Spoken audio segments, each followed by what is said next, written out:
Praise the Lord, hallelujah. So దేవుడి యొక్క మాటలను బట్టి మహిమపరచబడాలి. ఇప్పుడున్న మనందరికీ కూడా ఆత్మీయ జీవితంలో ఆశీర్వాదకరంగా ఉండాలి. కళ్ళు మూసుకుందాం, ప్రార్థన చేద్దాం, తర్వాత మిగతా కార్యక్రమంలోకి మనం వెళ్దాం. అందరం కూడా కళ్ళు మూసుకుందాం.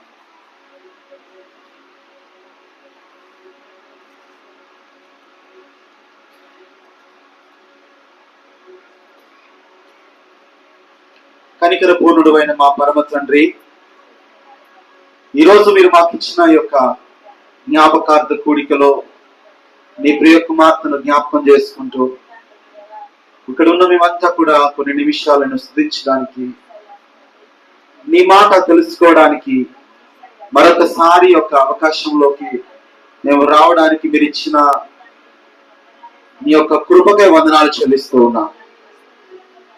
అయ్యా, మా అందరి జీవితాలతో ఇక్కడ ఉన్న వారందరితో కూడా ఏదో ఒక రూపంలో నీ కుమార్తె కనెక్ట్ అయి ఉండగా, అయితే నీలో మాకు నిరీక్షణ ఉన్నది, విశ్వాసం ఉన్నది, మృతుల పునరుద్ధానం ఉన్నది, పరిశుద్ధుల సహవాసం ఉంది, నిత్య జీవంలో పాలిభాగత్వము మాకు మీరు అనుగ్రహించారు. అందును బట్టి మిమ్మల్ని స్తుతిస్తూ ఉన్నాం. ప్రేమ కలిగిన మా పరమ తండ్రి యొక్క రాత్రి కాలం నీ కృప చేత ఇక్కడున్న బిడ్డలందరితో కూడా మీరు మాట్లాడి మీరు ఆశీర్వదించి బలపరచుమని యేసు ప్రభు వారి పేరట వేడుకుంటున్నాము తండ్రి. ఆమేన్, ఆమేన్. సాయంకాలము మీ అందరికి కూడా ప్రభు యేసు క్రీస్తు నామములో మీకు శుభాలు తెలియజేస్తూ ఉన్నాను. మరి ముఖ్యంగా సహోదరుడు ఆనంద్ పిలవగానే మీరంతా కూడా రావడము, సంఘస్థులకు వీలైన వారందరూ కూడా వచ్చారు. వారు ముఖ్యంగా ఆత్మీయులు, స్నేహితులను, తన కుటుంబీకులను కూడా పిలిచారు. ఇది ఒక ప్రత్యేకమైన కూడిక. చాలా ఏళ్ల తర్వాత, ఎందుకంటే ఎక్కువ కొన్ని సంఘాలలో జ్ఞాపకార్థ కూడికను చాలా గొప్పగా, చాలా చక్కగా, అంటే క్రమం తప్పకుండా పాటించేటువంటి పద్ధతి కొన్ని సంఘాలలో, కొన్ని పరిచర్యలు మనం చూస్తున్నాం. దాన్ని తప్పపడడానికి వీల్లేదు. దాని ద్వారా కూడా ఒక ఆత్మీయ సత్యము, వాక్యము, ప్రార్థన ఏదో ఒకటి ప్రజలకు వినిపించాలన్న ఒక తపన దాని వెనుక ఉంటుంది. అలాగే తన పిల్లలకు తండ్రుల ద్వారా, తల్లుల ద్వారా, వారి కుటుంబంలో వారి ద్వారా జరిగినటువంటి కార్యాలు తెలియచేయడానికి ఒక మంచి ప్లాట్ఫామ్ గా ఉంటుంది. అందుకని ఒక సాయంకాలం మరి ఆనంద్ ఏర్పాటు చేసిన ఈ కార్యక్రమాన్ని బట్టి నేను సంతోషిస్తూ ఉన్నాను. బర్త్డే మీటింగ్స్ పెడతా ఉన్నారు, తర్వాత మ్యారేజ్ డే మీటింగ్స్ ఉన్నాయి, తర్వాత గృహ ప్రవేశాలు, పెళ్లిళ్ళు, ఇలాంటి ఎన్నో కార్యక్రమాలు జరుగుతూ ఉంటాయి. వాటన్నిటిలో కల్లా ఇది ప్రత్యేకమైన కార్యక్రమం. ఎందుకంటే ఒకని జన్మ దినము కంటే ఒకని తెలుసా ఏముంది, ఒకని మరణ దినము మేలైనది, దీవెనకరమైనది. కాబట్టి మరి ఈ కార్యక్రమాన్ని సిద్ధపరిచి సహోదరుడు చాలా షార్ట్ టైం లో అనుకున్నట్టున్నారు, చాలా షార్ట్ నోటీస్ లో అందరికీ కూడా తెలియజేశారు. బట్ ఈవెన్ తో మీరందరూ బిజీగా ఉన్నా ఇక్కడికి వచ్చినందుకు ప్రభు మీకు ఈ సాయంకాలం తన కృపను అనుగ్రహించిన గాక. అలాగే దేవుని సేవకులు కూడా ఇక్కడ ఉన్నారు. జ్యోతి గారికి కూడా ప్రత్యేకమైన వందనాలు. మీరు మా మధ్యలో ప్రతిసారి అతిథిగా ఉండడం మాకు ఎంతో ఆనందం. మిమ్మల్ని బట్టి ప్రభుని స్తుతిస్తున్నాను. మరి చాలా కాలం తర్వాత మా స్నేహితులు ఆంటోనీ గారిని కూడా చూడడం, చాలా కాలానికి నేను చాలా రోజులైంది అనుకుంటా సహోదరుడా మిమ్మల్ని కలిసి. సో మిమ్మల్ని బట్టి, మీ కుటుంబాన్ని బట్టి ప్రభు మహిమ కలుగును గాక. ప్రమీల ఆంటీయా నిర్మల ఆంటీని ఒకసారి కలిసామమ్మా మీ ఇంటి దగ్గర మలక్పేటలో, గుర్తుందా? మీరు మర్చిపోయినట్టున్నారు. సో మిమ్మల్ని కలిసాం, మీ అబ్బాయితో, మీ కోడల, ఆ రోజు మీ కూతురా మీరేనా, మీతో మాట్లాడడం జరిగింది. బ్రదర్ వచ్చిన నేను గుర్తుపెట్టాను. Very good. సో బ్రదర్ వచ్చారు, సంతోషం. ఎవరు వచ్చిన దేవుడు ఈ వరం ఇచ్చాడు. దేవుడు దేవాతి దేవునికి వందనాలు. ఆ బిడ్డ పరలోకంలో ఉంది. బిడ్డ చిన్ని ప్రార్థన దేవుడైన యేసుక్రీస్తు నామములో చప్పట్లు కొడదామండి. మరి ఎవరైనా చెప్తారా ఒక నిమిషం ఈ సాక్ష్యాన్ని, చాలా చిన్నగా షార్ట్ గా? సో ఇప్పుడు మా మమ్మీ చెప్పినట్టుగా బాలమ్మ అంటే ఫస్ట్ నుంచి మేము చాలా రోజుల నుంచి, ఇప్పుడు ఆనందాన్ని చెప్తుంటే నాకు కొన్ని దుఃఖకరమైంది. ఎందుకంటే చిన్నప్పటి నుంచి మేము ఒక్కతాను ఉంటుండే మలక్పేటలో. ఎందుకంటే చాలా స్లమ్ ఏరియా, ముస్లిం ఏరియా, ప్లస్ మొత్తం హిందూస్ మాకు చాలా అగ్నిస్ట్గా ఉంటుండే. మేము కొత్తగా రక్షణ పొందినాక నేను చెప్పేది ఏంటంటే, మమ్మీ తొందరపడి సిమెంటెడ్ దొరికినప్పుడు మాకు చాలా అక్కడ మాకు ఎవ్వరు పరిచయం లేరు. యాక్చువల్లీ చూస్తే అంతా హిందూ బ్యాక్గ్రౌండ్. అన్న భాషలోకి వచ్చాడు కదా మా ఇంటికాడికి. అప్పుడు మాకు ఎట్లా అంటే అడావుడి చేయడంలో అది కంప్లీట్ చేసుకొని, నేను ఎందుకు చెప్తున్నా అంటే, దేవుని నిజంగా తల్లి చేసిన ప్రార్థన ఎప్పుడైనా మర్చిపోలేదు. ఆ బ్లెస్సింగ్ అనేది ఆనంద్కి, ఎందుకంటే ఆనంద్ గురించి చాలా పెద్ద హిస్టరీ ఉంది చెప్పాలంటే. అసలు ఆయన చిన్నప్పటి నుంచి ఆయన ఆ స్టేజ్లో ఎట్లా దాటుకుంటూ వచ్చిండో, ఎందుకంటే ఎవరితోని సహవాసంలో ఉండకపోతుండే. ఆయన స్టూడియో ప్లస్ పాలు ఆ ఒక మొత్తం చాలా డెప్త్, చాలా బాధ. ఈ స్థాయికి రావాలంటే మొట్టమొదటిగా మమ్మీది ప్రేయర్ ప్లస్ ఆయన బ్లెస్సింగ్, దేవుని బ్లెస్సింగ్ వల్లనే ఇన్ని రోజులు. ఎందుకంటే ఆయన చెప్పే వరకు నేను సడన్లీ వచ్చి మమ్మీకి డాడీకి ఇంత దూరం నేను తీసుకురాలేకపోతుండే. ఒక మాట అన్నాడు, నేను సతీష్ బ్రదర్ నువ్వు వచ్చేసి క్యాబ్ బుక్ చేస్తాను అంటే, నా తన లేక కాదు కానీ మమ్మీ ప్రేమని, ఎందుకంటే ఆ ఆంటీతోని ఉన్న సహవాసాన్ని ఎప్పుడైనా మర్చిపోలేము. అందరం మనం కూడుకున్నామంటే, మనం ఎవరి పట్ల వచ్చినామంటే దేవుని ప్రేమను బట్టి వచ్చినాం, అంతేనా? ఒకరోజు గతించిపోయినప్పుడు ఆ ఒక సాక్ష్యంగా బిడ్డలుగా మర్చిపోతాం కదా, దేవుడికి మనల్ని సాక్షిగా పెట్టినాడు. ఎందుకంటే ఇక్కడ ఎన్నోసార్లు మమ్మీ గురించి చెప్పాలన్నా, నేను ఇప్పుడు ఇక్కడ ఉన్నా అంటే మా మమ్మీ ప్రేయర్ వల్ల నేను ఎంత చాలా తిరుగుతుండే అంటే, ఇంకా ఎవరెవరో గొడవల పట్ల నైట్ పగలు ఎక్కడెక్కడ తిరుగుతుండే. మా మమ్మీ ప్రార్థన వలన ఇప్పుడు నేను ఎంపీ చర్చి సంఘానికి మెంబరు, అవుట్ రీచ్ పరిచర్యకి నాగార్జున సాగరు దేవరకొండ ప్రాంతంలో చిన్న ప్రార్థనలో నడిపిస్తుండో. ఎందుకంటే చిన్న సాక్ష్యం దేవుడు దించాడు. ఆనందది పెద్ద స్టోరీయే ఉంది, హిస్టరీయే ఉంది, లేదని చెప్ప వీలు కాదు. పెద్ద చరిత్రకారుడు మన మధ్యలో ఉన్నారు కాబట్టి చరిత్రనంతా ఈ సమయంలో తలబోయలేము. 2 మాటలు దేవుని వాక్యంలో నుంచి మనం ధ్యానిస్తే, బైబిల్ చెప్తుంది సకల పరిపూర్ణతకు సకల సంపూర్ణతకు పరిమితి కలదు, కానీ యెహోవా ధర్మశాస్త్రమునకు పరిమితే లేదు, అపరిమితమైనది.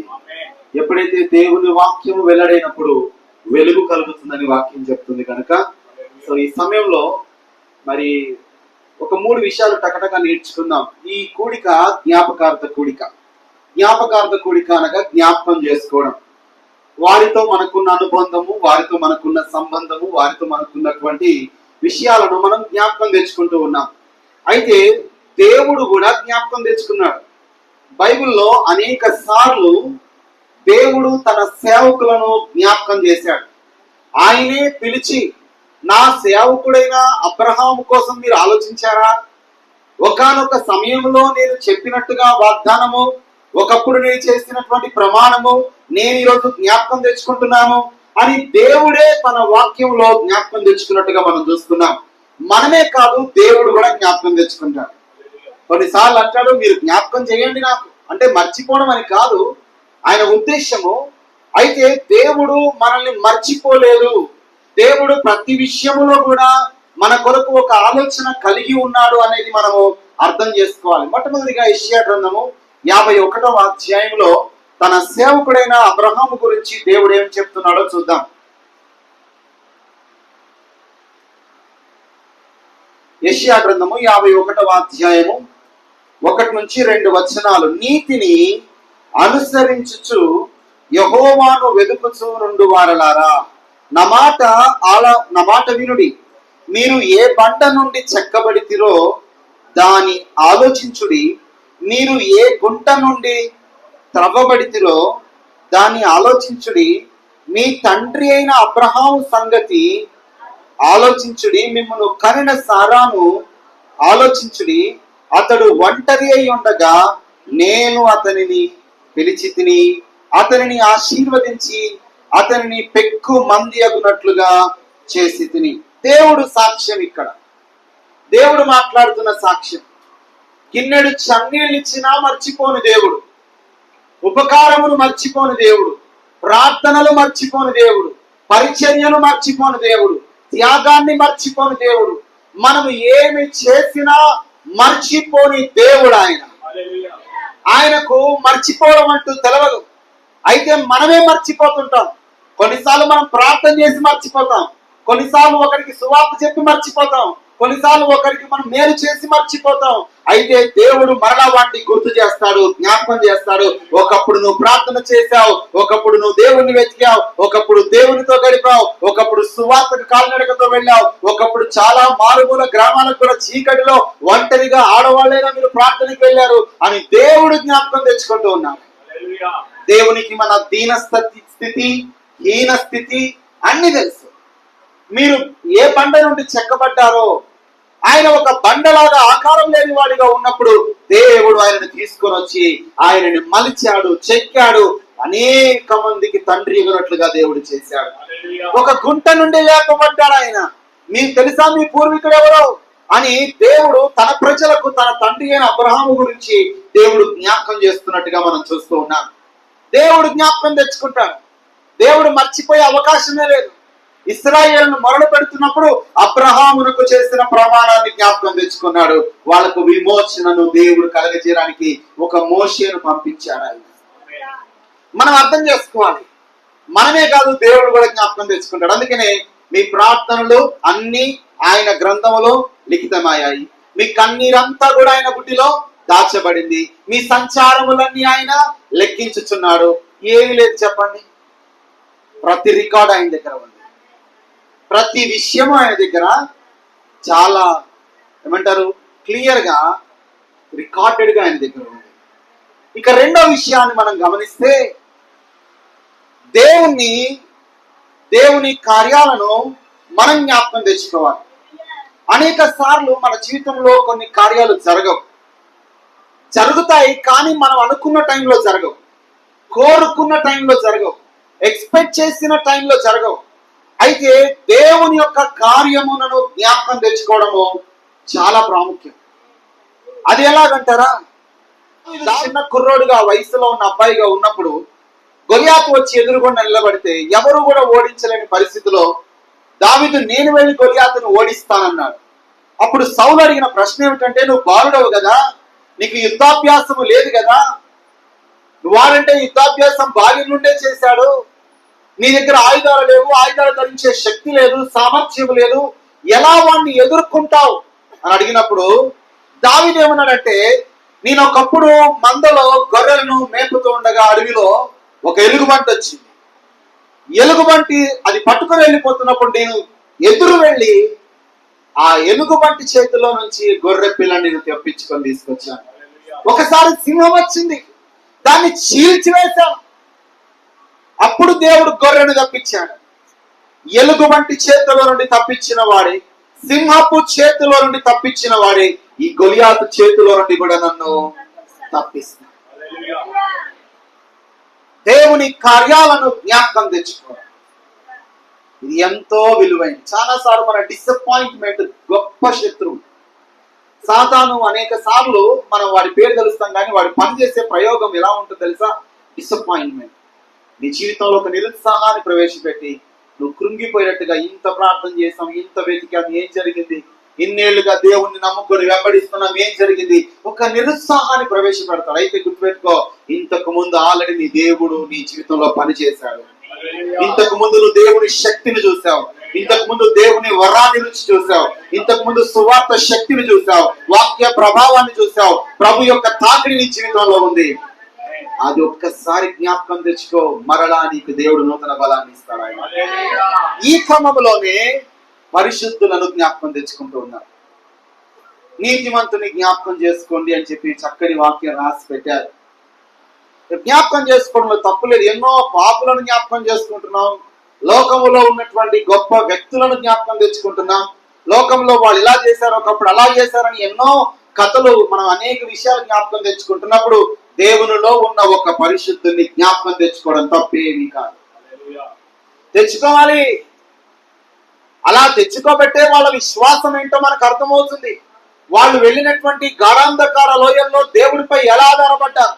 వాళ్ళు వేదనలు ఎదుర్కొన్నారు, శోధనలు ఎదుర్కొన్నారు, బాధలు ఎదుర్కొన్నారు, దుఃఖాన్ని ఎదుర్కొన్నా స్టిల్ దేవుడి పైన అలగకుండా దేవునికి ప్రార్థిస్తూ ముందుకు సాగారు. చూడండి, ఆనంద్ బ్రదర్ పాపం ఆ అమ్మగారిని మాత్రం డిసప్పాయింట్ చేశారు, చాలా డిసప్పాయింట్ చేశారు. పెళ్లి కాకముందు 2 సంబంధాలు తీసుకొచ్చి అయ్యా నేను చెప్తే ఇంటలేడు, నువ్వు చెప్పు ఆనంద్కి అన్నది. ఏమైందమ్మా అంటే ఇదిగో వీళ్ళు మా వాళ్ళే అన్నది, 2 మనోళ్ళే దగ్గర వాళ్ళే అన్నది. వినలే. వినకుంటే అమ్మా నీ ఫోటోలు నువ్వు చూసుకో, నేను చూసుకునే అమ్మాయి నేను చూసుకున్నా అన్నాడు అన్నమాట. తన జీవితంలో అదొక పెద్ద హృదయ విదారకమైనటువంటి సంఘటన. కానీ ఓన్లే వాళ్ళిద్దరు మంచుకుంటారని చెప్పి దేవుణ్ణి ప్రార్థించడం మానక కొనియాడిన స్త్రీ. ఆమె జీవితంలో అనుకున్నవేవి జరగలే. యాక్చువల్ ఆమె జీవితంలో అనుకున్నవేవి జరగలే. తను ఏమనుకుందో దానికి అన్ని ఆపోజిట్ లో జరిగింది. కానీ చివరి దినం వరకు ప్రార్థన మానలేదు. అల్లు చెప్పండి, దీన్ని ఏమంటారు? విశ్వాసాన్ని మాదిరిగా తీసుకోవడమే కదా. మనం మాదిరిగా తీసుకోవాల్సింది ఏంటిది? తుమ్మితే ఊడిపోయే ముక్కులా నేను అనుకున్నా కాలే, ఇక ఈ పని కూడా కటి లేదు కాలే. ఆమెకు బాలమ్మ అంటే నువ్వు ఎవరమ్మవు కాదమ్మా, నీకు మహిమ అని పేరు పెట్టాను. మహిమ ప్రవేశం చేసింది ఏకంగా. 2008, 9, 10, 11, 12 4 సంవత్సరాలు ఏకకాలంలో నేను వచ్చినప్పుడు ప్రతి శనివారం ఇక్కడే వచ్చి నేను చెర్లపల్లిలోనే ఉన్నప్పుడు 3.5 ఏళ్ళు సుమారున ప్రతి శనివారం వాళ్ళ ఇంటికి పడుకోవడానికి వెళ్ళేవాడిని. చక్కగా ఒక లుంగి, ఒక టీషర్ట్, ఒక టవలు, ఒక బెడ్షీట్, ఒక మంచం, ఒక దుప్పటి అవి పక్కగా పెట్టేది. అలా బిడ్డల్ని ముట్టుకొని ఇచ్చేది కాదు, ఆనందను ముట్టుకొని ఇచ్చేది కాదు. అలాగున పక్క నుంచి ఆయన వస్తాడు, పాస్టర్ వస్తాడు. చాలా సేవ చేసింది వృద్ధాప్యంలో నాకు ఆ రోజుల్లో. ఆమెది మలక్పేట, ఆ పక్కనే కాళికవరం మాది. ఇక మలక్పేట ముచ్చట్లని ముందేస్తుంది ఆవిడ, కాళికవరం ముచ్చట్లని నేను ముందేస్తాను. రాత్రి 2 అయిపోయేది, పొద్దున 5 గంటల ప్రార్థన పెడితే నీళ్ళు ఎలగలేకపోయేవాడిని. చలికాలం భయంకరమైన చలిలో చంటి బిడ్డలు వేసుకొని అక్కడ పడుకున్న టైంలో కానీ ఆతిథ్యం ఇచ్చింది, ప్రేమించింది. తనకు తెలిసిన వంటే నాకు 100 సార్లు పెట్టింది. కానీ ఏ రోజు బోరు కొట్టించాలి. దేవునితో నడిచింది. దేవునికి స్తోత్రం. పరిచర్యలో అనేక మంది స్త్రీలను, పురుషులను దేవుడు వాడుకున్నట్టుగా నా జీవితంలో మహిమ గారిని కొంతకాలము సపోర్టివ్ గా పరిచర్యలో దేవుడు ఆమెను వాడుకున్నాడు. ఆమెను తలుచుకున్నప్పుడు గొప్ప లాస్ అనిపించింది నాకు. అయ్యో, ఒక అద్భుతమైనటువంటి అమ్మను పోగొట్టుకున్నాం కదా.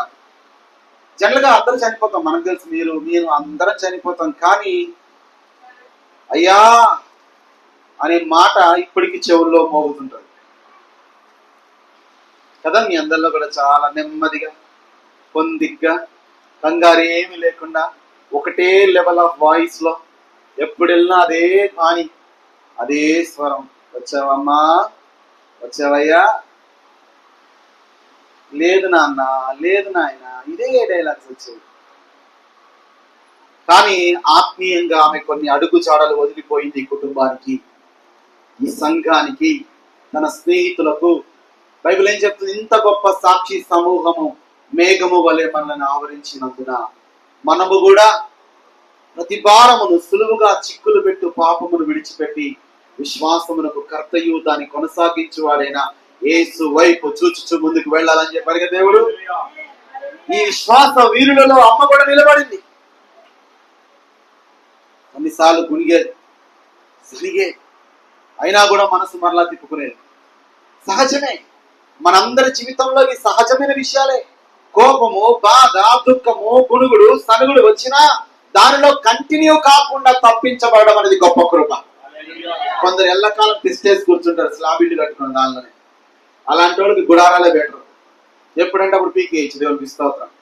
కొంతమంది మాత్రం స్థిరంగా కూర్చునిపోతారు. ఆమె కూడా దుఃఖం కలిగేది, బాధ కలిగేది. వెళ్ళినప్పుడు ఒకటే ప్రశ్న అడిగేది, నన్ను ఎవరు చూసుకుంటాడు అయ్యా? నీకెందుకేం చూసుకోరమ్మా, నీ 3 పిల్లలు దేవుడు 3 బిడ్డల్ని ఇచ్చాడు, వాళ్ళే నిన్ను చూసుకుంటారు. లేదయ్యా, నన్ను ఎవరు చూసుకుంటారు? ఆ దుఃఖం తప్ప ఆమెకు మరొక ఆలోచన లేకపోయేది. కానీ ప్రార్థన జీవితాన్ని, దేవునిపై ఉన్న నమ్మకాన్ని కోల్పోకుండా ముందుకు అమ్మ కొనసాగింది మహిమగా. హల్లెలూయా.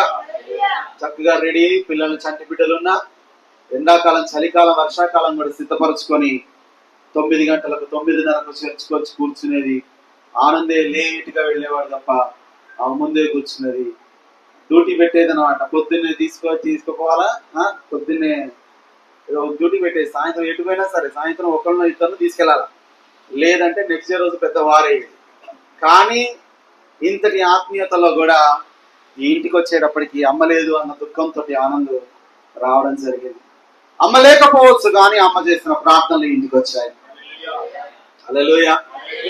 మనుషులు భౌతికంగా అందరూ దూరం అవుతాం, కానీ ఒకరి ప్రార్థన ఒకరి జీవితాల మీద, ఒకరి కుటుంబాల మీద పనిచేస్తుంది. అంటున్నాడు, నీ కొరకు వారు చేసిన ప్రార్థన నేను విన్నాను. నీ కొరకు చేయబడిన ప్రార్థనలను ఆలకించారని దేవుడు వాక్యంలో రాయబడ్డది. కాబట్టి దేవుడు మహిమ గారి ప్రార్థనలు ఆలకించి ఈ కుటుంబానికి తన కృపనిస్తూ ఉన్నాడు. అయితే నా కోరిక, నా ఆలోచన ఏమిటంటే, నేను ఒకే మాట చెప్పదలుచుకున్నాను. మనం అందరం కూడా బైబిల్ ఏం చెప్తుంది? 90వ కీర్తనలోకి వెళ్దాం. దేవుడు పూర్వకాలము నుండి శాశ్వతులకు దేవుడు అని రాయబడ్డది. 90వ కీర్తన 1వ వచనం నుండి,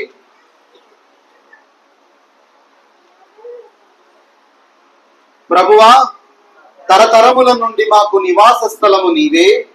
పర్వతములు పుట్టకమునుపు, భూమిని లోకమును నీవు పుట్టింపకమునుపు, యుగయుగములు నీవే దేవుడవు. తరతరముల వరకు ఎల్లప్పుడూ ప్రతి మానవాళికి స్థిరమైన నివాసము దేవుడే. స్థిరమైన నివాసం ఈ లోకము కాదు. స్థిరమైన నివాసం ఈ మనుష్యులకు ఉండేటువంటి ఈ వసతులు కాదు. ఏవి స్థిరమైనవి కాదు. స్థిరమైన వాడు దేవుడే.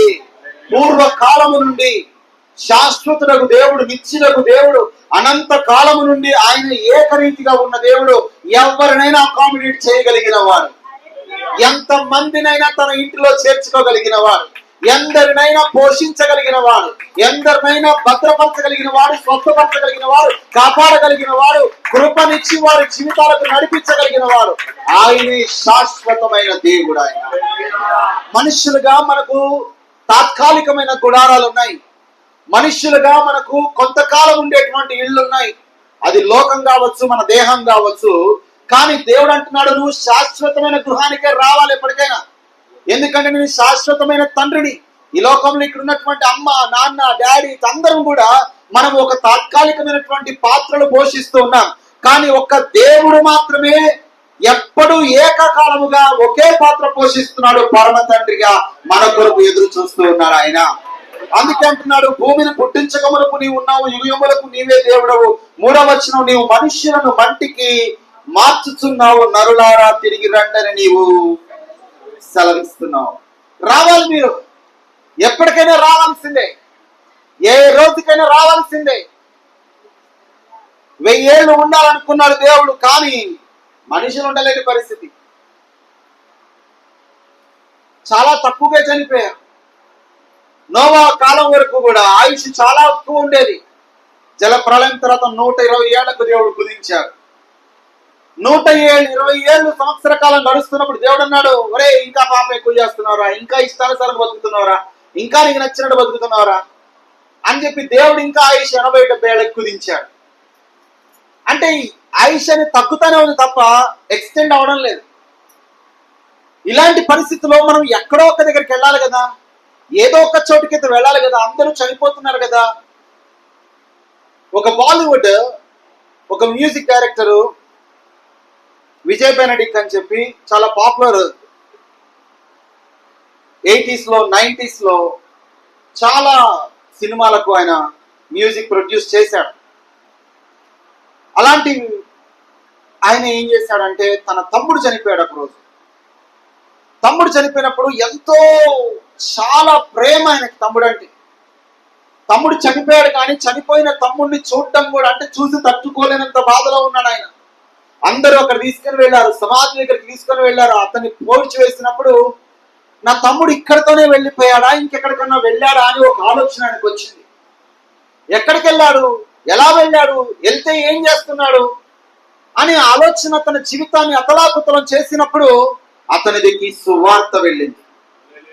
ఆ సువార్త యేసు ప్రభు చనిపోయిన తర్వాత ఆయన నామమందు విశ్వాసం ఉంచిన వారికి, ఇదిగో నేను తండ్రి యొద్దకు వెళుతున్నాను, మీకు నివాసములు సిద్ధపరచ వెళుతున్నాను, మరలా వచ్చి మిమ్మల్ని తీసుకొని వెళుతున్నాను, కాబట్టి నిత్య జీవం అనే గృహము, నిత్యము ఉండే రాజ్యము ఇంకొక సిద్ధపరుస్తున్నారన్న మాటలు ఆయన జీవితాన్ని ఆలోచింపజేశాయి. ఇమ్మీడియట్లీ తనకున్నటువంటి మంచి స్థాయి, ఎన్నో లక్షల రూపాయలు, ఎంతో డబ్బు గడించేటువంటి ఆ స్థితిని ఆయన వదిలేసుకున్నాడు. ప్రభువుని నమ్ముకున్నాడు. ప్రభు సువార్థికుడిగా మారిపోయాడు ఆయన. ఎప్పటికైనా వెళ్ళిపోవాలి మనం. అయితే ఎవరు వెళ్ళగలుగుతారు ఆ మార్గంలోకి? ఎవరు పడితే వాళ్ళు వెళ్ళలేరు. యెషయా గ్రంథంలో వ్రాయబడింది 35-8 అది పరిశుద్ధమైన మార్గం, దానిలోకి పాపులు ప్రవేశించలేరు. 35:8 చదువుతారా?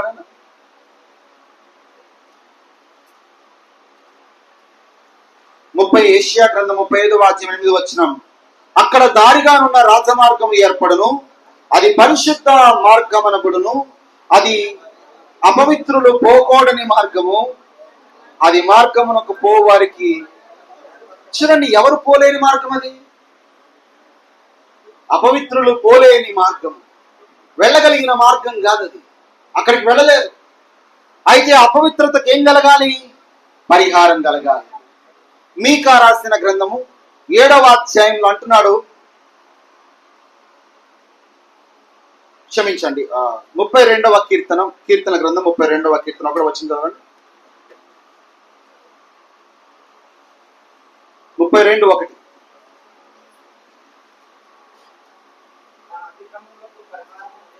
తన అతిక్రమములకు పరిహారము నొందినవాడు, తన పాపమునకు ప్రాయచిత్తము నొందినవాడు ధన్యుడు. అతిక్రమము చేయవారు పాపుల మార్గం వెళ్ళలేరు కాబట్టి వారి పాపమునకు, వారి అతిక్రమమునకు ఏం జరగాలి?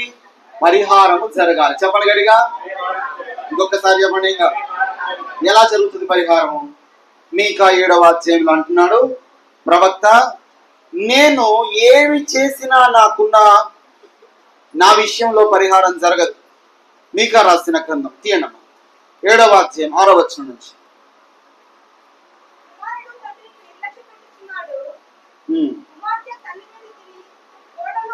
క్షమించిన 6వ అధ్యాయము 6వ వచనం నుండి. ఏమి తీసుకొని వచ్చి నేను యెహోవాను దర్శింతును, ఏమి తీసుకొని వచ్చి మహోన్నతుడైన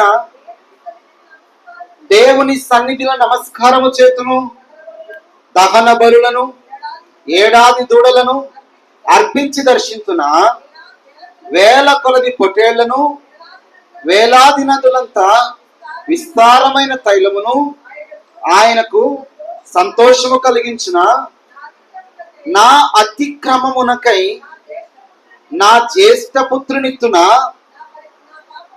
నా పాప పరిహారమునకై ఏమి ఇస్తే నా పాపమునకు పరిహారం దొరుకుతుంది, ఏమి చేస్తే నా యొక్క పాప జీవితం పరిశుద్ధంగా మార్చబడుతుంది. నా కొడుకునిచ్చిన, నాకు గర్భఫలాన్ని ఇచ్చిన నన్ను పవిత్రుడుగా చేసేవారు ఎవరు? అయితే మనందరి కొరకు పరిహారముగా దేవుని గొర్రెపిల్లగా యేసు ప్రభు చనిపోయాడు కాబట్టి ఆయన ద్వారా మన చలాన్ కట్టబడ్డది కాబట్టి మనకున్నటువంటి శిక్షా విధి తొలగించబడింది కాబట్టి ఇప్పుడు ఒక నీతి పరిశుద్ధమైన మార్గం ఏర్పడింది.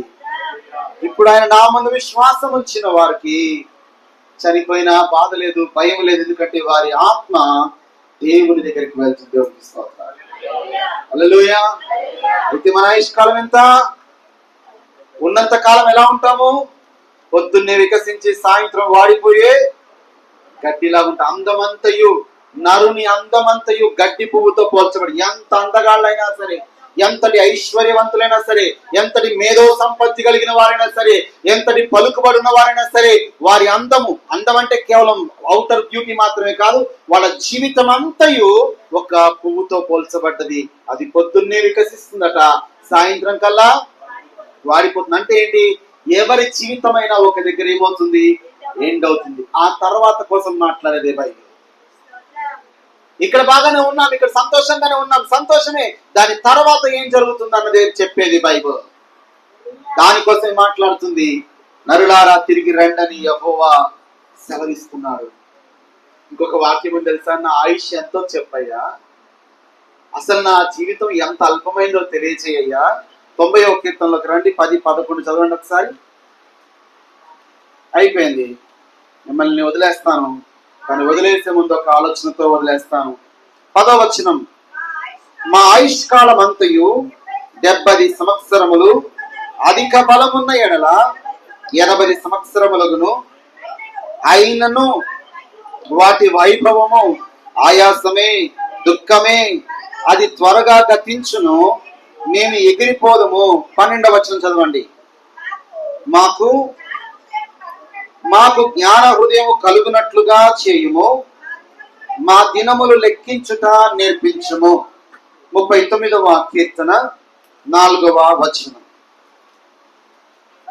యెహోవా నా అంతము ఎలా ఉంటుంది అన్నది, నా దినముల ప్రయాణము ఎంతైనది నాకు తెలుపుము. నా ఆయువు ఎంత అల్పమైనదో నేను తెలుసుకొనగోరుచున్నాను. నా దినముల పరిమాణము నీవు పెద్దడంతగా చేసి ఉన్నావు. నీ సన్నిధిని చూడండి. అసలు ఎంత బతికాము అనగానే అలాగే మాయమైపోతున్నాం. ఎంతకైనా, ఎన్నేళ్లు బ్రతికినా, ఎంత హుందాగా బ్రతికినా, ఎంత నీతిగా బ్రతికినా, స్టిల్ ప్రసంగిలో రాయబడింది, నీతిమంతునికి అనీతిమంతునికి ఒకే రకముగా మరణము కలుగుతున్నది. అంటే నీతిమంతుడు చనిపోతున్నాడు, అనీతిమంతుడు చనిపోతున్నాడు, భక్తుడు చనిపోతున్నాడు, భక్తిహీనుడు చనిపోతున్నాడు, ధనవంతుడు చనిపోతున్నాడు, పేదవాడు చనిపోతున్నాడు, క్రూరుడు చనిపోతున్నాడు, మంచివాడు చనిపోతున్నాడు. అయితే చచ్చిపోవడం అనేది ముఖ్యమైనది కాదు. దాని తర్వాత బతికేటువంటి జీవితం కోసం బైబిల్ మాట్లాడుతుంది. దాని తర్వాత నువ్వు వెళ్ళగలిగిన చోటు దేవుని దగ్గరికి వెళ్ళాలి. నీ కోసం దేవుడు ఒక డోర్ తెరిచిపెట్టి ఉంచాడు. శాశ్వతం, నిత్యం నాతో ఉన్నాడు. అందుకనే మా దినములు ఎలా లెక్కించాలో మాకు నేర్పించు. లెక్కించుట అనేటువంటి భాషలో మీరు అర్థం చేసుకుంటే, హీబ్రూ భాషలో ఏముందంటే, ఎలాగున మా డేస్ ని మేనేజ్ చేయాలి, మాకున్న కొద్ది కాలాన్ని కూడా ఎలా ఉపయోగించుకోవాలి, ఎలా సరి చేసుకోవాలి, ఎలా నీ మార్గంలో నడవాలో మాకు నేర్పించు. ఆనందకైనా, వారి కుటుంబానికైనా, ఇక్కడున్న మనందరికైనా ఉన్న ఈ కొద్దిపాటి దినముల జీవితము దేవునిలో ఎలా బతకాలన్నది నేర్చుకోవాలి. అందరూ అంటారు, చచ్చిపోయేటప్పుడు ఏం తీసుకుపోతామంటే, ఏమీ తీసుకుపోం, కానీ తీసుకుపోతాం. తీసుకెళ్ళగలిగినవేవి తీసుకెళ్ళలేము, ఏవి రావనుకొని ఇష్టానుసారంగా బతుకుతాం, అవి తీసుకెళ్తాం. ఏవి తీసుకెళ్తామంటే ఈ లోకంలో కనబడేది ఏవి తీసుకెళ్ళలేము, కానీ వారి క్రియలను వారు తీసుకుని వెళ్తారు. మంచివైనా సరే, చెడ్డవైనా సరే. మనుషులు దేహములో ఉండి జరిగించిన మంచి పనుల విషయమైనా కానీ, చెడ్డ పనుల విషయమే కానీ, దానికి సంబంధించిన రిపోర్ట్ తీసుకొని వెళ్తాను.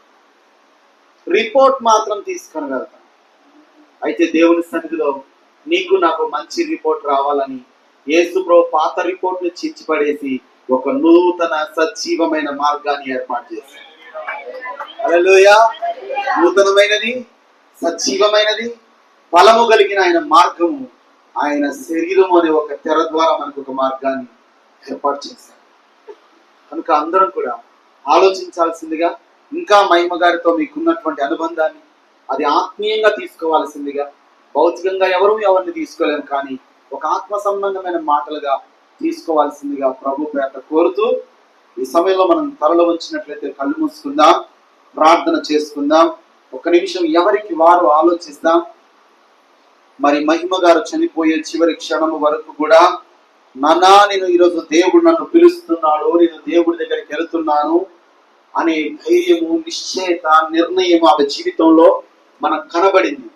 ఈరోజు ఇక్కడ నిలిచి ఉన్న మనము ఈ లోకపరమైన వ్యాపకాలతో, వ్యామోహాలతో, ఆలోచనలతో, పరిస్థితులతో ఆ నిశ్చయతను మనం కోల్పోయి ఉంటే, ఈరోజు మరలా నీ నిశ్చయతను సంపాదించుకోగలగాలి. ఎవడు పరిశుద్ధుడు, ఎవడు ధన్యుడు అంటే తన పాపములకు పరిహారము జరిగినప్పుడు వాడు ధన్యుడు. అయితే మన సొంత క్రియల వల్ల మనం చేసుకోలేం కదా, మన సొంత ప్రయత్నాల వల్ల మనకు పరిహారం దొరకలేదు కదా. అయితే ప్రభు మన పక్షంగా ఆయన పరిహారం చేశాడు. ఇప్పుడు ఆయన మాట నమ్మి ఆయన మార్గములో నడవడమే. పరిశుద్ధులు కూడా అదే మార్గంలో నడిచారు. అనేక మంది భక్తులు ఆ మార్గంలో నడిచారు. వారు నీతిమంతులుగా పిలువబడి రోజు మన ఎదుట ఆదర్శంగా నిలబడ్డారు, ఒక మాదిరిగా నిలబడ్డారు. ప్రభా నేను కూడా, వాళ్ళు కూడా వెళ్ళగలిగారంటే నేను కూడా వెళ్ళగలుగుతాను. వాళ్ళు కూడా ఇన్ని సమస్యలు నిలబడగలిగారంటే నేను కూడా నిలబడగలుగుతాను. వాళ్ళు కూడా ఇన్ని కష్టాల్లో కూడా దేవునికి ప్రార్థించగలిగారంటే నేను కూడా ప్రార్థన చేయగలుగుతాను. అవమానాల్లోనూ దుఃఖాల్లో కూడా వాళ్ళు నిలబడగలిగారంటే నేను కూడా నిలబడగలుగుతాను. ఎందుకంటే నాలో ఉన్నది కూడా నీవే ప్రభువా అని దేవునికి ఒక తీర్మానంతో మనము ముందుకెళ్దాం, ఆలోచిద్దాం. ప్రభు ఎంతో మంచివాడు. ఆయనను పిలిచి మీ హృదయాల్లోకి మీరు ఆహ్వానిస్తే, మీ మనస్సుల్లోకి ఆయనకు చోటిస్తే మీ జీవితాన్ని మారుస్తాడు. అశాశ్వతమైన మన యొక్క అనిశ్చితమైన ఈ లోకంలో నుంచి శాశ్వతమైన పరలోక రాజ్య ప్రవేశ మార్గాన్ని మనకు కలగజేస్తాడు. కాబట్టి ఈ సమయంలో అందరూ తీర్మానించుకోవలసిందిగా కోరుతున్నాను. సహోదరి దైవజనురాలు జ్యోతి గారు వచ్చి చివరి ప్రార్థన చేయవలసిందిగా నేను కోరుతున్నాను. అందరూ కూడా ప్రార్థనలో మనం ఏకీభవిస్తాం. అందరూ కూడా ఎవరికి వాళ్ళు ప్రార్థన చేస్తారు.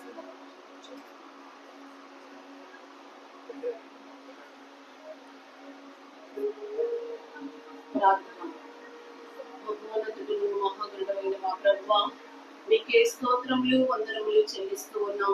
గొప్ప దేవా, మీకే వందనాలు అయ్యా. ఎందుకు ప్రభువా ఎంతో ప్రభావైన తండ్రి, మీకే వందనాలు. లేఖనాల ద్వారా మాతో మాట్లాడారు. అందుని బట్టి మీకే స్తోత్రములు, వందనములు చెల్లిస్తూ ఉన్నాం అయ్యా. ఎందుకు తండ్రి విదాసులు నిలవబెట్టి ప్రభువా మీకే వందనాలు అయ్యా. ఎందుకు ప్రభువా మీకే స్తోత్రాలు ఇచ్చే రాజ్యంలో ప్రవేశించుటకు అయినా తండ్రి మీకు వందనాలు. ఎలాగో సిద్ధపడాలో మీరు తెలియజేసిన విధానం కొరకే మీకే స్తోత్రములు, వందనములు చెల్లిస్తున్నాం.